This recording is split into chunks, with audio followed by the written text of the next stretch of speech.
Hello बच्चों, this is the 11th problem of IUQM 2024। तो क्या दिया हुआ है क्वेश्चन में? The positive real numbers a comma b comma c satisfy दो इक्वेशन हमें दे रखे a upon 2b plus 1 plus 2b upon 3c plus 1 plus 3c upon a plus 1 is equal to इसकी वैल्यू दे रखी है 1 upon a plus 1 upon 2b plus 1/3c+1 is equal to 2। ये दो इक्वेशन हमें दे रखी, इक्वेशन 1 इक्वेशन 2।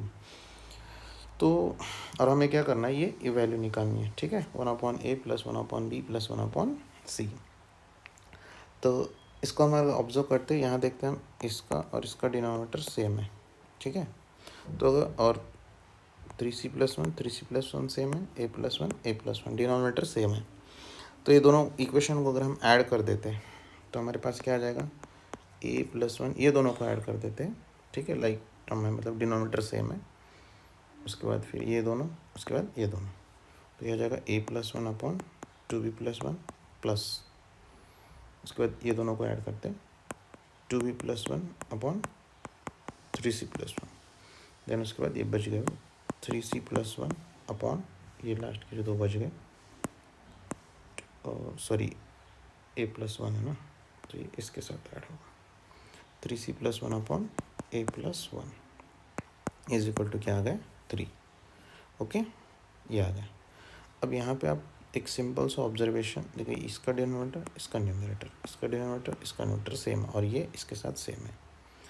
तो इसमें एक प्रॉपर्टी है, अगर इसमें हम AMGM अगर लगा देते, AMGM अगर हम लगा देते, ठीक है, जैसे फॉर एग्जांपल x/y है, y/z है, ठीक है, और z/x है। ये तीन नंबर है, ये तीनों का अगर हमें वैल्यू पता है, इसका अगर वैल्यू x/y, y/z, z/x, इसका वैल्यू अगर 3 है, इसको डिवाइड बाय ये होगा AM is greater than equal to होता है GM, ज्योमेट्रिक मीन।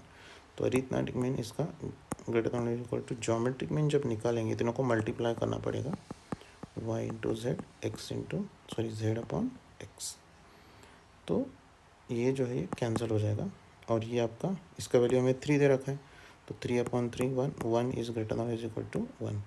तो इसका मतलब 1 is greater than equal to 1, इसका मतलब क्या आ जाएगा 1 इज इक्वल टू 1।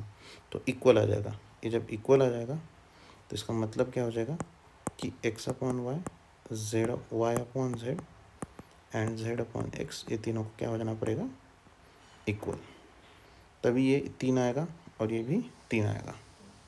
ओके, तो ये हमें कॉन्सेप्ट इसमें लगाना है। AM is greater than is equal to GM, arithmetic mean is greater than equal to geometric mean.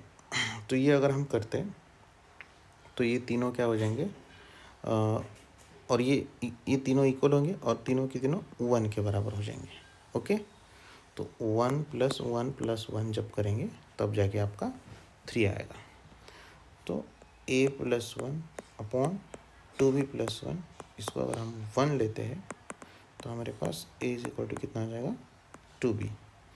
Same 2b + 1 upon 3c + 1, इसको 1 करते हैं तो 2b इज इक्वल टू कितना आ जाएगा 3c, और a इक्वल टू तो 2b आया हुआ है, तो मतलब a is equal to 2b is equal to 3c, ये आ जाएगा। ठीक है, तो इसको अगर हम k लेते हैं तो a का वैल्यू k, 2b का वैल्यू k और 3c का भी वैल्यू k। तो इसको अगर हम इक्वेशन 1 में रखते हैं, फ्रॉम इक्वेशन 1, फर्स्ट इक्वेशन, ये यहाँ पे जो फर्स्ट इक्वेशन है इसमें फर्स्ट नहीं सेकंड में रखता है। ठीक है, सेकंड में 1 ज़्यादा कैलकुलेशन हो जाएगा फर्स्ट में, सेकंड में a क्या है हमारा k है, तो ये 1/k + 1, 1 उसके बाद क्या है 2b है, 2b का वैल्यू कितना है k + 1, उसके बाद 1/3c, 3c का भी वैल्यू क्या है k, तो k + 1, तो इज इक्वल टू कितना आ जाएगा 2। ठीक है, उसके बाद ये हो जाएगा 3/k + 1 is equal to 2। So k + 1 आ जाएगा 3/2, सो के आ जाएगा 3/2 minus 1, that is 1/2. Okay, so k आ गया 1/2.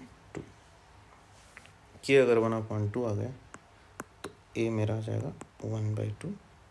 सो देयरफॉर 1/a आ जाएगा 2. सो 2b इज इक्वल टू कितना है, के है ना, तो ये आ जाएगा 1/2.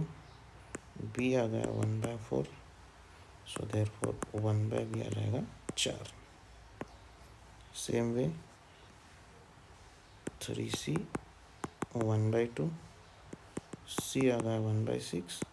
सो 1/6 आ गया 6. तो 1/a plus 1/b plus 1/c.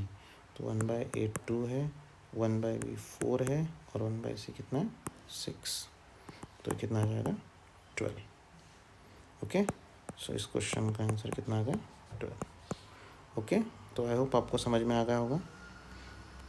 Okay, so thank you.